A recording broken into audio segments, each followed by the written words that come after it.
오늘의 말씀은 사무엘상 17장 41절부터 49절 말씀입니다. 할렐루야, 성교 성도 여러분, 오늘 하루도 여러분 삶에 하나님의 은혜와 평강이 넘쳐나길 축복합니다. 오늘 우리에게 주시는 하나님의 말씀은 사무엘상 17장 41절에서 49절까지의 말씀입니다. 본문은 다윗이 물맷돌을 던져 골리앗을 무너뜨리는 드라마틱한 장면을 보여주고 있습니다. 이 장면을 통해 우리는 다윗이 거룩한 분노를 품고 하나님을 의지하며 그분의 도우심을 확신하고 하나님의 살아계심을 온 땅에 알고자 한 참된 하나님의 사람임을 알 수 있습니다.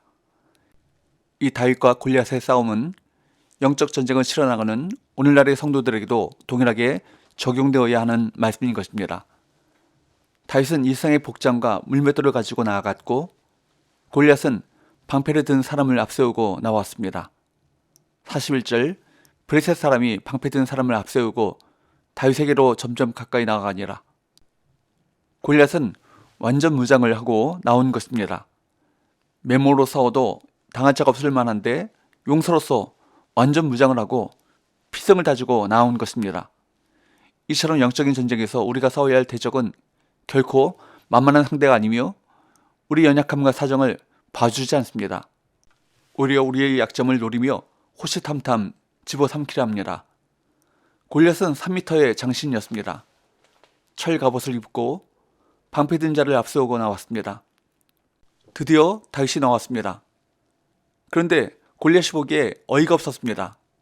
42절, 그 블레셋 사람이 둘러보다가 다윗을 보고 업신여기니 이는 그가 젊고 붉고 용모가 아름다움이라. 그가 젊고 붉고 용모가 아름다움이라. 다른 누군가가 나오는가 하고 주위를 둘러보았습니다. 다윗이 전부였습니다. 골리앗은 화가 났죠. 자신을 무시하는 것이라고 생각해서 거침없이 무시하는 말을 쏟아냅니다. 그래서 자신의 신의 이름으로 다윗을 저주합니다.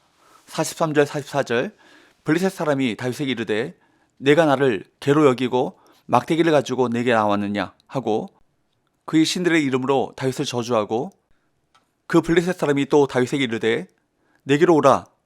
내가 네 살을 공중의 새들과 들짐승들에게 주리라 하는지라. 그 신의 이름이 명시되지 않았지만 블레셋의 대표적인 신인 다곤일 것입니다. 골리앗이 의지하는 것은 세상의 거짓 신일 뿐입니다. 반면에 다윗은 칼과 창과 단창으로 무장한 골리앗을 향해 자신의 무기는 만군의 여호와 하나님의 이름이라고 당당히 선언합니다.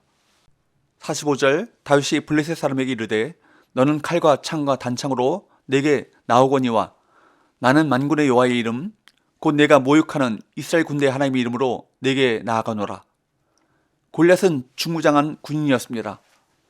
5절에서 7절 말씀에 보면 머리에는 노투구를 썼고 몸에는 비늘 갑옷을 입었으니 그 갑옷의 무게가 돛 5,000세겔이며 그의 다리에는 돛 각반을 찼고 어깨 사이에는 돛 단창을 메었으니 그 창자루는 배틀채 같고 창날은 철 600세겔이며 방패 든 자가 앞서 행하더라. 이미 우리가 살펴본 바와 같이 골리앗이 가지고 있는 장비만 6가지입니다. 노투구, 비늘 갑옷, 돛 각반, 돛 단창, 긴 창, 방패. 완전 무장이죠. 어느 구석도 빈틈이 없어 보입니다. 그런데 다윗은 어떠합니까? 아무것도 없습니다. 맨몸뚱아리죠. 물맷돌이 전부입니다.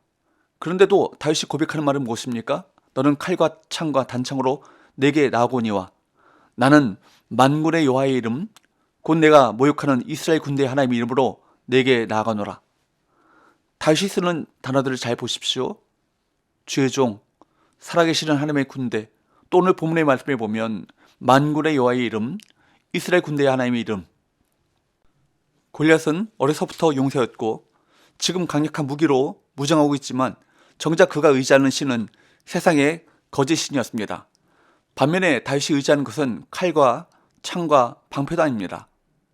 자신을 보호하실 분은 거짓 신과는 비교할 수 없는 오직 살아계신 하나님이십니다. 우리에게 이런 배짱이 있어야 할 것입니다. 골리앗의 무기가 만군의 여호와 하나님의 이름 앞에서는 아무것도 아님을 선언한 것입니다. 무엇이 연상되십니까? 사도행전 3장 6절 말씀에 보면 베드로가 이르되 은과 금은 내게 없거니와 내게 있는 이것을 내게 주노니 나사렛 예수 그리스도의 이름으로 일어나 걸으라 하고, 나사렛 예수 그리스도의 이름입니다. 다윗은 핵심을 붙들고 있습니다. 위기 순간에는 본질에 집중해야 하고 핵심을 붙들어야 합니다. 사울의 모든 갑옷과 값비싼 무기가 다윗에게는 전혀 도움이 되지 않았습니다. 다윗은 무기 싸움이 아니라는 것을 알았습니다. 누구에게 속했는가, 누구의 이름으로 나가는가, 그것이 중요합니다. 여러분, 실력보다 더 중요한 것은 소속입니다. 믿음이 무엇입니까? 믿음은 자신이 누구의 것인지를 아는 것입니다. 다윗은 자신의 소속, 자신이 누구에게 속해 있는가를 분명히 알았습니다. 여러분, 우리에게 바로 이런 믿음이 필요한 것입니다. 우리도 영적 싸움에서 예수 그리스도의 이름의 능력을 날마다 고백함으로 승리를 확신하며 살아갈 수 있기를 간절히 바랍니다. 다윗은 하나님께서 골리앗을 자신의 손에 넘겨주실 것이라고 확신하며 그와 블레셋 군사들을 죽여 새와 짐승들의 먹잇감이 되게 하겠다고 선언하고 있습니다.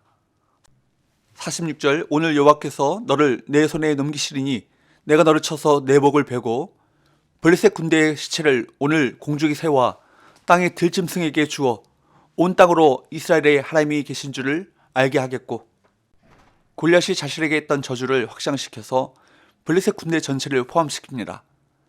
다윗은 절대로 물러서지 않고 오히려 자신이 받은 모욕을 갑절로 되갚아줍니다. 이는 자신의 자존심 때문이 아닌 오직 하나님의 살아계심을 온 땅에 알게 하겠다는 의지 때문이었습니다. 하나님의 영광을 세상에 나타내고자 하는 마음이 있을 때 하나님께서는 우리에게 승리를 허락하실 것입니다. 47절에서 49절, 또 여호와의 구원하심이 칼과 창에 있지 아니함을 이 무리에게 알게 하리라. 전쟁은 여호와께 속한 것인즉 그가 너희를 우리 손에 넘기시리라. 블레셋 사람이 일어나 다윗에게로 마주 가까이 올 때 다윗이 블레셋 사람을 향하여 빨리 달리며 손을 주머니에 넣어 돌을 가지고 물매로 던져 블레셋 사람의 이마를 치매 돌이 그의 이마에 박히니 땅에 엎드러지니라. 사무엘서 말씀은 다윗이 골리앗을 공격하는 이 순간을 마치 슬로모션처럼 상세하게 묘사하고 있습니다. 이런 오랫동안 숙련된 동작이며 단 한 번에 성공한 확실한 승리임을 보여주는 것입니다. 우리 영적 싸움도 일상에서 영적 훈련과 연습이 있어야만 실전에서 담대할 수 있습니다. 단 한 번의 일격으로 골리앗을 격파한 다윗의 탁월한 실력과 영성이 우리 모두에게도 있기를 바랍니다. 40일 동안 말로만 하던 전쟁이 다윗의 일격으로 마침내 끝났습니다. 이스라엘은 사기가 꺾였었고 블레셋은 승리를 장담했었는데 모두가 보는 앞에서 승패가 뒤바뀐 것입니다.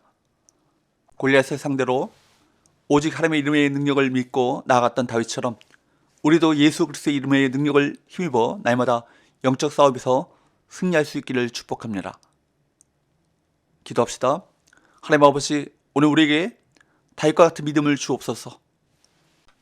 믿음의 눈을 들어 대적의 위협이 부풀려진 것임을 직시하고 그 순간에 하나님의 함께 하심을 기억하여 개인, 가정, 직장, 사회의 모든 영적 전쟁에서 하나님의 크신 승리를 맛보게 하여 주옵소서.